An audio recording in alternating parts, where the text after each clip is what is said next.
What do you believe fathers bring to the world that just can't be replaced? That we're teachers and trainers. So we have a duty in preparation to get our children ready for this world. And in order to do that, we have to teach them about the world. What does affection from a father specifically mean to a kid? They hear it every day. I'm hugging on them all the time. And that's because of how I was raised. But there's not going to be a day where my kids can say, like, you know, my dad didn't love me. God forbid something happens to you today or tomorrow and you want to leave something with your kids. What's that thing that you want them to carry with them if dad's gone?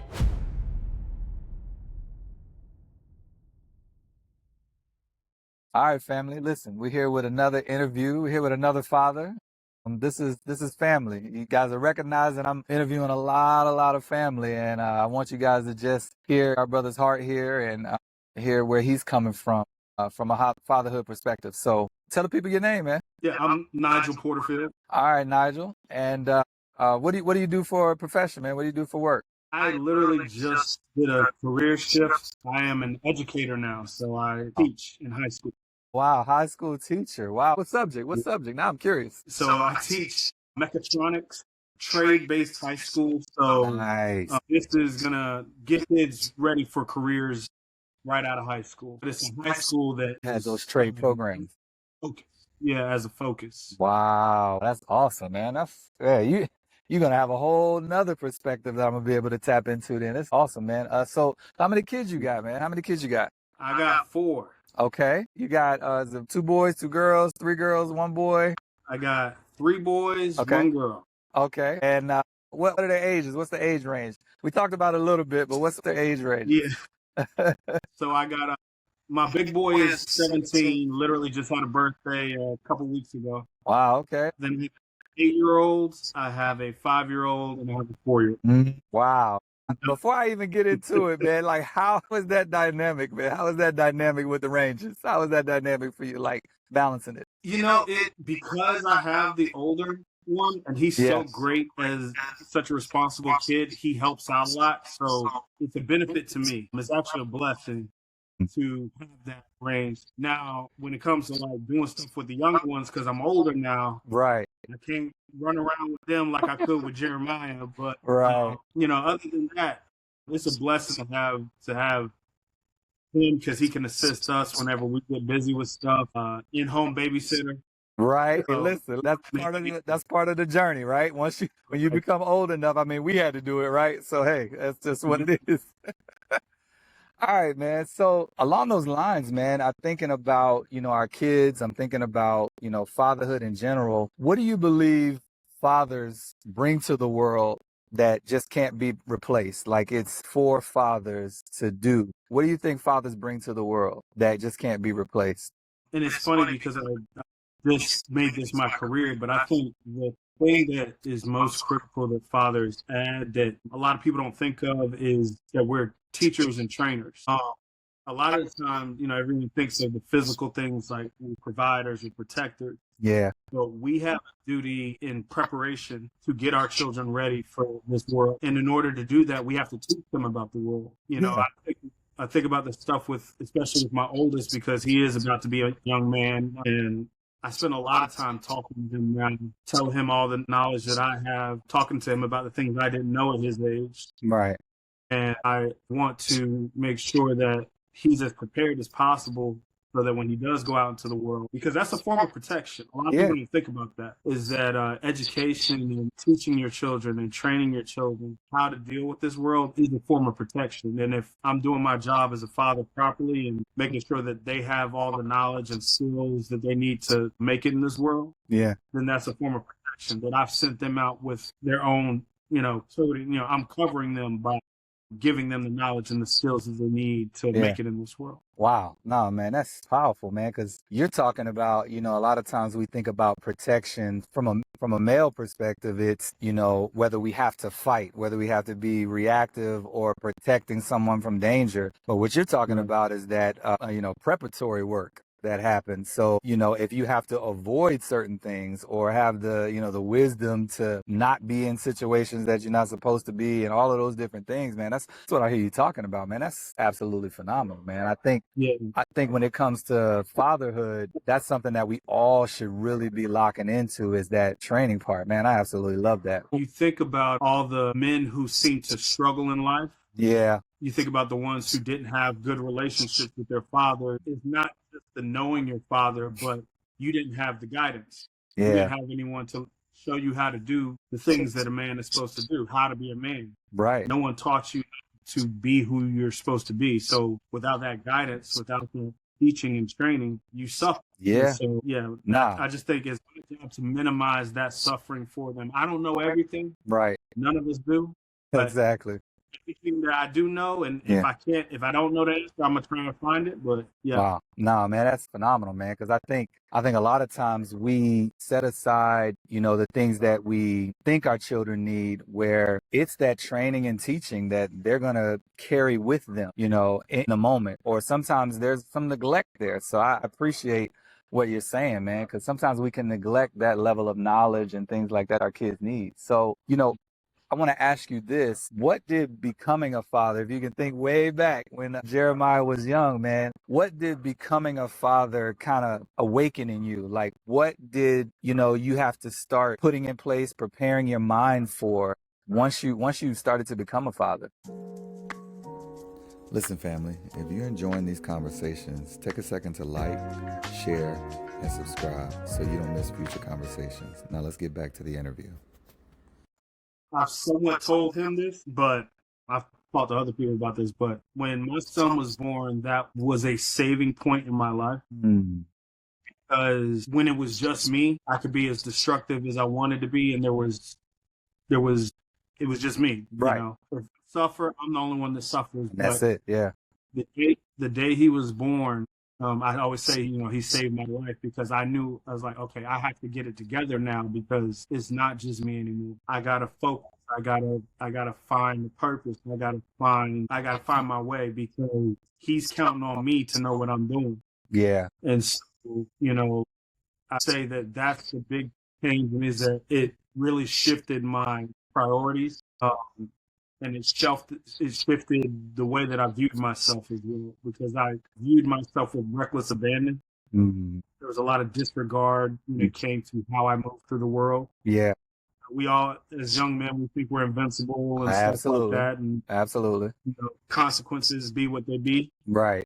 But I had to move smarter, and I had to really adapt and evolve and become a better version of myself once I became. Wow, that's powerful, man. It's almost like you're speaking to that, heightened sense of awareness when you have kids. It's like, whoa, wait a minute. It's not about me anymore. It's time out for being selfish. So, wow, man, I absolutely I can appreciate that, because, there's a level of, that for me as well, thinking about, what do I have to do in order to be better, but also make sure that, any mistakes that I've made or anything like that, my son can, benefit from the lessons that I'm teaching him and not go down that same road. So, wow, that's great, man. I really do appreciate that. With this aspect of fatherhood, right? I'm always thinking about, being a father, but also having that, that spouse there too. So what is it? How has being a father and a husband, how do you mesh those two, roles and responsibilities? And then in addition to that, what does leadership look like in your home? So, I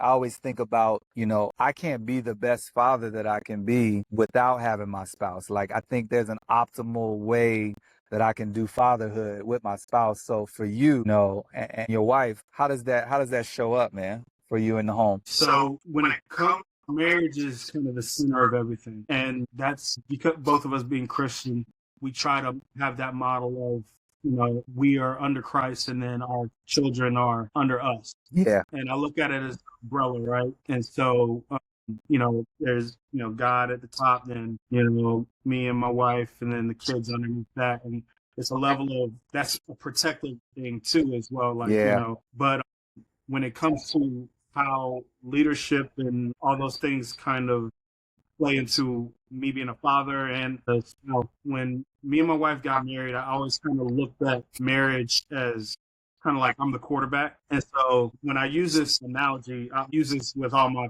people who, like, whenever someone's getting ready to get married, I always talk to them like this: is like, being a leader of the team, the quarterback is the leader of the team. But every game, the quarterback isn't always going to be the most important piece. Absolutely. Sometimes you have some bad games and you're going to have to lean on your defense. Right. Sometimes the running back's going to carry it. Absolutely. But you have to have humility and be humble enough to be okay with not being the most important piece all the time. Understanding that God gave everybody a different role and a different skills and different talents. Yeah. And so, my wife she's very intelligent. She's very ambitious, very motivated, and she's very accomplished. And I'm proud of what she's done. She's held us down in tough times. I've held her down in tough times. When COVID happened, she got let go from her job, and, I wasn't making as much as I would have liked, but, we made it.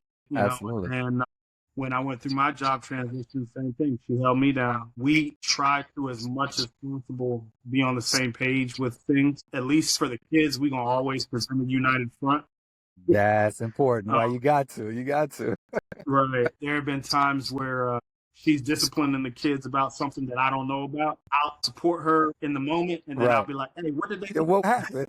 What happened? Hey, backfill me later. Yeah. Fill me in on the back end. Right. But, what happened? Yeah. But when it's happening, we locked in, Right. So, with everything, I couldn't be the father that I am. I've become a better father because I have her to support me. And then because of the fact, our kids together, brought different challenges. Nygel the second is level 2 autistic. And that was something that I had very little information on prior to being born. And we had to navigate that together because neither of us really knew how to deal with a child with special needs. And then from there, learned that I was autistic.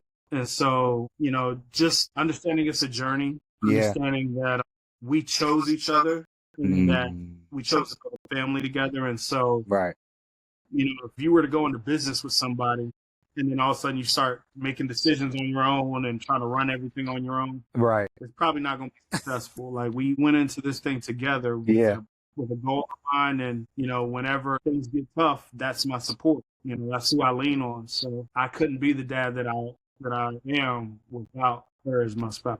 Wow. No, man, I can really appreciate and I understand that too, because, when you have somebody there who is going to hold you down no matter what, tough times, ups, downs, highs, lows, like when you have somebody that's going to hold you down, there's a sense of comfort there that I hear you talking about, man, where it's like, listen, it's you and I, and, the fact that you can build that and your kids are seeing that, they seeing your example within that. That's even more powerful, which is, that's, kind of, par for the course when you're all in the house together. Right. So. And one of the things that's always been important for me is for them to see us love each other. So, we're not like full on like tonguing each other down, but like I want them to see me show affection to their mom. I want them to see us holding hands and kissing. Yeah. And so when they see that, they need to see my mom loved my dad loved my mom. And we were talking about teaching before. Yeah. Being an example is a form of teaching. Absolutely. And so the example that we set will carry with them when they start looking for their own partners when they get older. Nah, man, that's great, man. And you made me think of something just now. I was sitting here thinking about, let's say with the boys especially, man, or all of the kids, like, what does affection from a father specifically mean to a kid? And any example that you might have, like with your kids, where you saw affection was needed in that moment? Is there anything like that you have? Right. So I love on my kids all the time. That's awesome. That's awesome, man. They hear it every day. I'm hugging on them all the time. And that's because of how I was raised. My mom was affectionate. So, I got that a lot from her. But I'm careful not to follow them. Like, I don't do to the point where let me, right. I'm make sure that, like, hey, we need to understand our emotions and stuff like that. But there's not going to be a day where my kids can say, like, my dad didn't love me. My 17-year-old now, he's taller now, but I'll kiss him on the top of the head Right. and Right. Get off me. That's that teenager. Get off me. Yeah. Still my boy. Right. Even if you, I was like, I don't care how big you get, you always gonna be my boy. No, that's real. But I'm very mindful about a lot of the lessons that we learned when we were younger. Yeah. So there's a bunch of men don't, you're a boy, don't cry. And I don't teach my kids that. Right. I teach them that if you cry, you need to understand why you're crying. Mm. And if you are feeling emotion, everybody experiences emotions. They're human. Exactly. But we control our emotions. We don't let our emotions control us. Wow. That's key. So when I talk to, especially my youngest boy, because he's probably my most emotional, like he'll get hot and so I was like, what you feeling right now? We could be upset, but how you deal with being upset, that's what I care about. I was like, so you're not gonna be upset and you're gonna start throwing stuff. You're not gonna be upset and doing all this other stuff. I was like, you can be upset, but you need to find a way to deal with that. No, understand, put a name to it. Right. Because I think that's one of the big things they talk about with men now is like with emotional intelligence. It's not that we don't express emotion or experience it. Yeah. It's a lot of times we didn't know how to name it. We knew what we were feeling, but didn't know how to put it. Yeah, we know how to process it. Yeah. Right. And process it is, I want them to be fully well-rounded human being because I think that makes you a better person, Yeah. All of the men that were influential in my life, I've seen them cry, and I not once questioned their masculinity because I knew who they were outside of that moment. Yeah. But that's a moment. Absolutely. Crying is a moment. Right. It's not who you are. It doesn't define you. And so, I especially like Jeremiah, he's older, so he gets these lessons. But right now, the younger ones are more so just telling it to them, and they'll get it more eventually. When as they grow into it. Yeah. Nah, man, I appreciate that because what I hear you talking about is like process, like taking them through the process of what anger looks like, how you should handle it, what disappointment looks like. Man, I can appreciate that because those are some things I had to learn myself. And then now I'm having to, have that, those talk and those, kind of conversations with my son. So I definitely appreciate that, man. And I know there's a balance with, every kid has their own emotions. So, yeah. So let me ask you, man, Yeah, no, absolutely. Yeah. Finish your thought. You were saying. No, I was just saying like what works with one kid may not work with another. So absolutely. Yeah, man. So I want to ask you, what is, we're talking about the things that we're giving our kids, but what is something that you want your kids to inherit that's not money? What's one thing that you can think of that you want your kids to inherit that's not money? Ooh, a high sense of awareness.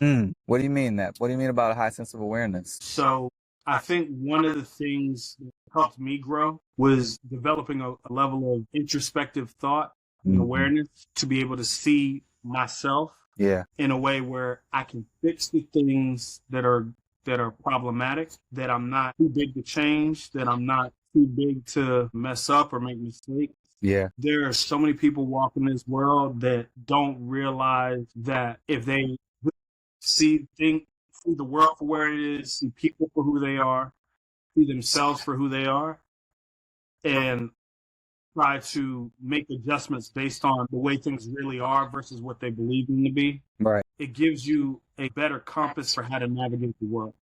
Like it's hard to make certain changes if you have these rose-colored lenses on when you're dealing with everything, Yeah. Like I am hopeful and optimistic in a lot of situations, but I'm not naive. I would like for things to get better for, people and for myself and for my loved ones. Yeah. But I'm not going to allow myself to be belittled or berated for no reason or disrespected. Right. I'm going to treat other people with respect, and I'm going to be aware of the respect that's given back to me and things of that nature. And I'm just viewing the world with my eyes wide open. Like I'm not closed to the possibilities of life. Yeah. And I'm to do that because I feel like I have a higher sense of awareness. I don't know it all. Right. When things happen, I don't lie to myself. When things occur in the world, like I see it for what it is. And I'm like, you know what? Either that is for me or that's not for me. Right. And because I can see it, I can make those decisions. But if I'm not aware, I can't protect myself, So I hope that I can teach them enough to be able to do that when they get older, so that they can recognize game, and they can see this situation like, this is not a safe situation for me, or this is not a healthy relationship for me. Right. Things like that come from awareness, Yeah. Nah, man, I can appreciate that, because I love how, just self-awareness and then the awareness of the world around you, that alone will take care of a lot. No matter what job you have, no matter, what kind of relationship you get in, no matter how your money looking, like that awareness it'll carry you through so much, man. Wow, I can really see that. And I'm gonna take that. You got me thinking now. You got me thinking about that one. That's really powerful, man. That's really powerful. So, final question for you, man. God forbid something happens to you today or tomorrow, and you want to leave something with your kids, specifically about dad, or something you want them to carry with them. What's that thing that you want them to carry with them if dad's gone? So I actually started a mini project, and I need to get back on it because I've been slacking, but I started recording mini messages, video messages. Wow. And those messages are little things like, just like how to deal with relationships, how to deal with when life gets hard, how to deal with, not feeling good about yourself, self-esteem issues and stuff like that. Yeah. And then just little videos with me saying, like, for each individual child, like, I love you, you're so special to me, talking about memories and things like that. My reasoning for that was specifically dealing with my grandmother. Late in life, her dementia was really bad. Yeah. To the point where she didn't remember or recognize her own children, some of her own children. And I saw the pain on my mom's face, on my aunts and uncles' faces. Absolutely. Seeing her go through that. And that was something I was like, I can only imagine they just wanting to hear their mom say, I love you, son, one more time, or I love you, daughter, one more time. And thankfully, we're in a technology age where I can leave some of those types of things. So, got pictures and stuff like that, but just the videos of me looking in the camera, saying their name, telling them I love them. I'm going to put it on a hard drive, and then I'm going to put it on a cloud as well. Yeah. And when they get to a certain age, they'll all have access to it. Just whenever they're feeling, it doesn't even have to be when I'm gone. Right. It could be a thing. They're in college and they're like, I just want to hear my dad's voice right now. Right. I've had those moments where, I was like, man, I wish I had someone to tell me it's going to be okay. Yeah. And if I'm not here to do it, I at least want them to have the memory of me telling them it's going to be okay. I love you. You're capable. You can do this, Wow. Man, that's absolutely powerful. Enough said. Now, listen, Nygel said it all. If y'all need to go back and watch this, please do, because he dropped some gems for y'all. And listen, this is how we get the message out, y'all. This is what we're doing. We're talking to fathers. We're getting to the heart of it. And the only way we can do it is if you stop right now, share, and subscribe, and you'll get all you need to know. So until the next interview, well, I'll let y'all. Peace.